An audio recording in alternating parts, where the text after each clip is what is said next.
आफै सुट गरेको छु है, फेरि अरू कसैले गरेको छैन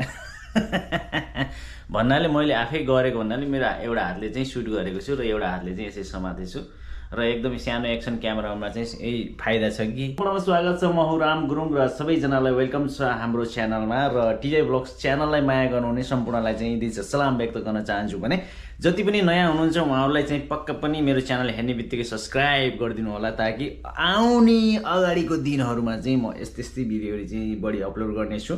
र यसै भन्दै आज चाहिँ मैले चाहिँ एउटा हजुरहरूलाई सानो इन्फर्मेसनको लागि मैले यो भिडियो सुट गरेको छु जसमा चाहिँ हजुरको आकासो ब्रेभ 4 को एक्सन क्यामेरा, यसले चाहिँ कतिको क्वालिटीको भिडियोजहरू एकदमै राम्रो क्वालिटीको क्यामेरा छ भनेर मैले अनलाइन अर्डर गरेको थिएँ, जुन मेरो साथीले गरेको छ र उसले चाहिँ मोटरसाइकलको मोटो भ्लगको लागि चाहिँ यसले चाहिँ फिलहाल चाहिँ यहाँबाट चाहिँ स्टार्ट गर्ने भनेर उसले यो मगाएको थियो र यसको भिडियोहरू मैले हजुरलाई अब देखाउन गइरहेको छु। यसको कस्तो कस्तो क्वालिटीको भिडियोहरू यसले सुट गर्दो रहेछ र यसको क्यामेरा चाहिँ 20 मेगापिक्सलको छ है र स्टेबलाइजेसन पनि म हजुरलाई भिडियोमै देखाउने छु।